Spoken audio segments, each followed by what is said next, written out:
Salam doktor, kami ialah kumpulan dari subjek falsafah dan isu semasa Fiat Tua dan akan membentangkan tentang projek kritik filem. Filem yang kami pilih ialah Memoir Seorang Guru. Ini ialah ahli-ahli kumpulan kami. Nama saya Teshurov dan nombor metrik saya ialah F22G0286. Saya akan membentangkan tentang pengenalan filem sekarang. Filem Memoir Seorang Guru merupakan sebuah karya yang dihasilkan bagi mengenang jasa dan pengorbanan seorang guru. Filem ini menggambarkan seorang pendidik bukan sahaja mengajar tetapi turut menjadi pemimpin, pembimbing dan inspirasi kepada generasi muda. Dengan tagline, ini kisah nyata, ini kisah kita. Filem ini bertujuan untuk menghubungkan kisah perjuangan individu dengan masyarakat secara keseluruhan. Melalui sinematografi yang mengemukakan suasana desa, filem ini membangkitkan kenangan indah tentang nilai pendidikan. Filem ini turut melibatkan pelakon-pelakon seperti Rosham Noor, Nabila Huda, Johan Asri dan ramai lagi yang memberi jaminan terhadap kualiti lakonan serta kisah yang mendalam. Filem ini mengisahkan seorang guru bernama Cikgu Sunan dan membawa penonton memahami kehidupan seorang pendidik di sebuah kampung terpencil. Dalam usaha mendidik generasi muda yang kurang berpeluang, Cikgu Sunan mengalami berbagai cabaran, termaksudlah kekurangan kemudahan asas, keabaian ibu bapa serta konflik peribadi. Namun, dengan dedikasi dan kasih sayang, Cikgu Sunan berjaya menyemarakkan semangat pelajar-pelajarnya. Kisah ini memberi penghormatan kepada golongan guru yang tidak pernah menyerah. Filem ini juga memaparkan elemen nilai kekeluargaan, persahabatan, dan impian yang membentuk cerita yang penuh inspirasi. Memoir Seorang Guru adalah kisah yang menunjukkan penghormatan kepada pendidik. Selamat sejahtera, nama saya Chawensi, nombor metrik F22G0287. Hari ini, saya akan bentangkan bahagian isu utama dalam filem. Isu utama yang pertama adalah kepentingan pendidikan untuk membentuk pribadi. Pendidikan ini bukan sahaja untuk mengajar ilmu pengetahuan, tetapi juga mengajar moral dan nilai murni. Seperti contoh Cikgu Sunan dalam filem yang berusaha membetulkan kelakuan salah pelajarnya dari segi disiplin. Isu utama yang kedua ialah kepimpinan dan keikhlasan dalam menjalankan tugas. Kita bekerja ni bukan hanya untuk gaji atau apa-apa ganjaran material, tetapi juga untuk pelibatan diri yang ikhlas agar pencapaian positif berbagai aspek. Contoh, Cikgu Sunan yang menyedari bahawa keikhlasan adalah penting dalam mendidik pelajarnya menjadi orang yang lebih baik. Isu utama yang ketiga adalah kesan disiplin terhadap psikologi kanak-kanak. Kaedah disiplin yang keras boleh berikan kesan negatif kepada kanak-kanak yang kurang matang mentalnya beserta kesan yang lain. Seperti contoh dalam filem, pelajar Cikgu Sunan seperti Mat dan kawannya menentang untuk hadir ke sekolah kerana ketegasan Cikgu Sunan. Dan isu utama yang keempat adalah kepentingan memahami perspektif orang lain. Hal ini dapat membentuk masyarakat harmoni dan mengurangkan konflik. Misalnya, alias yang sering memaafkan ketegasan Cikgu Sunan ni mengelakkan kebanyakan konflik. Dan isu utama yang kelima adalah pengorbanan dapat melahirkan nilai kemanusiaan. Pengorbanan ni dapat mendidik masyarakat supaya tidak mengulangi kesalahan tertentu dan juga memupuk perubahan fikiran yang positif kepada individu. Contohnya, Cikgu Sunan yang menyesal dan mengubah cara mengajarnya setelah pengorbanan nyawa pelajarnya iaitu Mihat.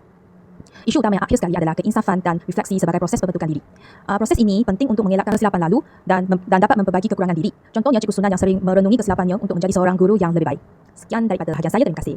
Salam sejahtera, nama saya Loh Jai dan nombor metrik saya adalah F24B1016. Terdapat berbagai pujukan dan kritikan dalam filem Memoir Seorang Guru. Antaranya pujukannya ialah penghargaan terhadap profesi guru. Filem ini memberikan penghormatan yang tinggi kepada profesi guru dengan menonjolkan dedikasi dan pengabdian mereka dalam mendidik pelajar. Yang keduanya ialah penyampaian mesej yang mendalam. Filem ini telah berjaya menyampaikan mesej yang sangat relevan tentang pendidikan, kedabahan dan kepentingan guru dalam kehidupan seharian.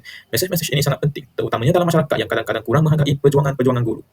Dan yang seterusnya ialah menunjukkan kepentingannya pendidikan dan nilai kemanusiaan. Filem ini juga sering menonjolkan nilai-nilai seperti pendidikan sebagai jalan keluar dari kesulitan hidup dan pentingnya memberi harapan kepada pelajar. Dan yang keempatnya ialah karakter seorang guru yang kuat. Karakter guru seperti Cikgu Sunan ini mampu menginspirasikan penonton, terutamanya kalangan muda dan mereka yang terlibat dalam dunia pendidikan. Dan akhir sekali ialah kekuatan drama emosional. Filem ini telah menggunakan elemen drama dengan baik, di mana konflik dan kesulitan yang dihadapi oleh guru digambarkan dengan jelas. Dan setelah selesai pujukan filem tersebut, terdapat juga kritikan dalam filem Memoir Seorang Guru. Dan antaranya ialah plot stereotip seorang guru yang terlalu kuat. Walaupun karakter guru seperti Cikgu Sunan dalam filem ini sangat memberi inspirasi, kadang-kadang wataknya boleh dianggap terlalu idealistik dan tidak realistik. Dan yang keduanya ialah penyampaian filem yang terlalu sentimental. Terdapat beberapa penonton mungkin merasakan bahawa filem ini menggunakan terlalu banyak elemen sentimental dan manipulatif dalam menggambarkan perjuangan seorang guru. Walaupun ia berjaya mencetuskan emosi, kadang-kadang ia boleh dilihat sebagai berlebihan dan tidak terlalu natural. Di samping itu, kekurangan fokus pada isu pendidikan yang lebih luas. Filem ini banyak menumpukan kepada perjuangan individu seorang guru, tetapi ada juga menimbul kekurangan dalam membincangkan isu pendidikan yang besar seperti masalah sistem pendidikan, kurangnya dana atau kekurangan sokongan untuk guru-guru. Dan yang keempatnya ialah pembangunan karakter yang tepat. Walaupun watak utama sering dipaparkan dengan konflik batin yang kuat, karakter-karakter lain dalam cerita mungkin kurang dapat pembangunan yang memadai. Dan akhir sekali, alur cerita yang terkadang terlalu klis. Alur cerita dalam filem Memoir Seorang Guru ini mungkin dianggap agak klis bagi sesetengah penonton dengan penyelesaian yang terlalu mudah atau berulang. Itu sahaja daripada saya. Sekian, terima kasih. Selamat sejahtera, nama saya Tan Yusing, nombor metrik F24A1132. Hari ini saya akan membentangkan kaitan kandungan filem dengan kandungan khusus falsafah dan isu semasa. Konsep insan adalah salah satu tema besar dalam Memoir Seorang Guru, iaitu seorang guru yang berusaha untuk mengubah potensi pelajarnya bukan hanya dalam bidang akademik, tapi juga dari segi moral dan sosial. Dalam Memoir Seorang Guru, perjuangan guru ini adalah untuk memberi pendedahan kepada pelajarnya tentang kehidupan yang lebih baik melalui pendidikan yang memberi tumpuan kepada pembangunan karakter, nilai sosial dan pengetahuan yang berguna dalam kehidupan seharian. Filem ini menggambarkan bahawa guru bukan sahaja sebagai penyampai ilmu, tetapi sebagai pembimbing yang mengubah hidup pelajarnya. Hal ini selari dengan falsafah yang kita pelajari dalam kursus ini yang menekankan bahawa pendidikan adalah alat untuk membentuk insan yang bukan sahaja pandai dalam akademik tapi juga beretika dan berperi kemanusiaan. Selain itu, epistemologi berkaitan dengan cara kita memperoleh pengetahuan serta pemahaman tentang kebenaran dan kepercayaan. Dalam memori seorang guru, kita dapat melihat bahawa proses pembelajaran tidak hanya berlaku dalam bilik ajar, tapi juga dalam kehidupan seharian melalui pengalaman. Watak guru dalam filem ini menyadari bahawa pengetahuan bukan sahaja datang daripada buku teks atau kurikulum, tapi juga melalui pengalaman hidup, interaksi sosial dan nilai-nilai yang diterapkan dalam masyarakat. Dalam filem ini, dia melihat bahawa apa yang dianggap benar atau penting oleh pelajar mungkin berbeza dengan pandangan guru mereka, dan ini menjelaskan idea iaitu pengetahuan tidak bersifat objektif atau tetap, tetapi subjektif dan dipengaruhi oleh pengalaman hidup masing-masing. Oleh itu, pengajaran yang efektif bukan hanya mengajar fakta, tapi juga membantu pelajar memahami dunia di sekeliling mereka dan belajar untuk melihatnya dari berbagai sudut pandang. Akhir sekali, terdapat dua falasi dalam filem ini, iaitu argumentation ad populum dan argumentation ad hominem. Falasi argumentation ad populum. Dalam filem ini terdapat pandangan yang sempit terhadap peranan guru yang hanya dianggap sebagai penyampai ilmu tanpa mengambil kira sumbangan mereka dalam pembangunan peribadi dan sosial pelajarnya. Hal ini berkaitan dengan isu yang selalu dibincangkan dalam kursus falsafah dan isu semasa, di mana kita diajar untuk melihat satu isu secara lebih kritikal dan tidak terperangkap dalam pandangan yang simplistik atau falasi yang disebabkan oleh kepercayaan umum. Dan seterusnya iaitu falasi argumentation ad hominem. Guru di filem ini sering kali berhadapan dengan cabaran ini apabila masyarakat memandang rendah terhadap usahanya hanya kerana beliau seorang guru biasa di sebuah kampung. Falasi ini mencerminkan bagaimana penilaian terhadap individu sering kali dipengaruhi oleh faktor rawan yang tidak relevan seperti pekerjaan atau kedudukan sosial tanpa mempertimbangkan sumbangan sebenar yang dibuat oleh individu tersebut. Assalamualaikum dan salam sejahtera. Saya Siti Nurbalqis binti Muhammad Zubir. Nombor matrik F24A1124. Saya ingin membentangkan tentang rumusan berdasarkan prinsip rukun negara, falsafah pendidikan kebangsaan dan konsep sejahtera. Bagi prinsip rukun negara, terdapat dua rukun negara iaitu yang pertama, kepercayaan kepada Tuhan, alias tidak pernah menyalahkan Cikgu Sunan di atas kematian barunya dan kematian sahabat mereka iaitu Mihat, kerana dia percaya bahawa kematian itu disebabkan oleh kehendak Tuhan. Rukun negara yang kedua pula ialah kesopanan dan kesusilaan. Walaupun Cikgu Sunan telah melampaui batas tegas, tetapi mereka tidak pernah berdendam dengan Cikgu Sunan. Contohnya, alias yang cedera di telinganya kerana ditampak oleh Cikgu Sunan, tetapi dia tidak pernah menyalahkan Cikgu Sunan dan mengakui bahawa itu salahnya kerana datang lambat ke sekolah.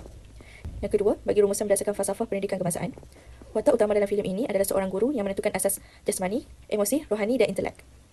Cikgu Sunan ditugaskan di sebuah sekolah di pedalaman yang jauh dari bandar besar, di mana para penduduknya diuliti oleh kemiskinan yang memberi kesan kepada anak-anak mereka yang masih bersekolah.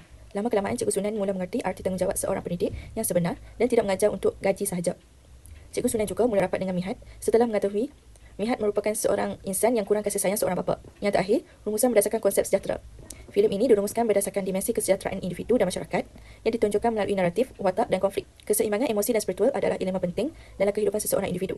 Watak utama juga menunjukkan ketabahan dan kekuatan dalaman dalam menghadapi cabaran seperti hubungan dengan pelajar dan tekanan sosial. Selamat sejahtera, nama saya Lukaifah, Nombor matrik F24198. Pengajaran yang dipelajari dalam filem ini ialah dedikasi dan keikhlasan guru. Watak Cikgu Sunan menekankan betapa pentingnya dedikasi dalam mendidik pelajar. Walaupun menghadapi cabaran seperti kekurangan sumber dan latar belakang pelajar yang berbeza, pelajar tetap kekal dan bersemangat untuk memastikan pelajarnya mendapat pendidikan yang terbaik. Seterusnya, kesabaran dalam pendidikan. Kesabaran adalah elemen yang sangat penting dalam mendidik. Cikgu Sunan menghadapi pelbagai kerugian pelajar serta cabaran dari masyarakat yang tidak menghargai usaha beliau. Namun, beliau mengajar dalam penuh kasih sayang dan empati, membuktikan bahawa pendekatan yang sabar dapat membantu pelajar mengembangkan profesi mereka dengan lebih baik. Selain itu, guru sebagai motivator. Peranan seorang guru bukan hanya berhak kepada mengajar ilmu akademik, tetapi juga untuk memberi sokongan moral, membina keyakinan diri pelajar dan mengarahkan mereka untuk mengatasi pelbagai halangan. Guru perlu membantu pelajar mencapai keseimbangan antara kecemerlangan akademik serta nilai-nilai murni yang dapat membentuk mereka menjadi individu yang lebih baik. Di samping itu, hubungan guru dan pelajar. Filem ini memaparkan betapa pentingnya hubungan yang erat antara guru dan pelajar. Kepercayaan yang wujud dalam hubungan ini mencipta suasana pembelajaran yang positif yang seterusnya menyokong kejayaan pendidikan pelajar. Selainnya, pendidikan sebagai alat transformasi. Pendidikan digambarkan sebagai cara yang berkesan untuk mengubah kehidupan pelajar, terutamanya mereka yang berasal dari keluarga kurang berkemampuan. Pendidikan bukan hanya memberikan ilmu, tetapi juga merupakan asas kepada pembangunan pribadi pelajar serta kemajuan sesebuah masyarakat. Akhir sekali, pengaruh guru terhadap masyarakat. Dedikasi seorang guru bukan hanya memberi impak kepada kehidupan pelajar, tetapi juga membawa perubahan yang lebih besar kepada masyarakat secara keseluruhan. Tugas seorang guru bukan hanya mendidik pelajar, tetapi juga mempengaruhi pembangunan masyarakat melalui pengajaran dan bimbingan yang diberikan. Ini adalah minit mesyuarat untuk kumpulan kami dan video ni yang membuktikan kumpulan kami menjalankan pertemuan secara fizikal. Itu sahaja daripada kumpulan kami. Sekian, terima kasih.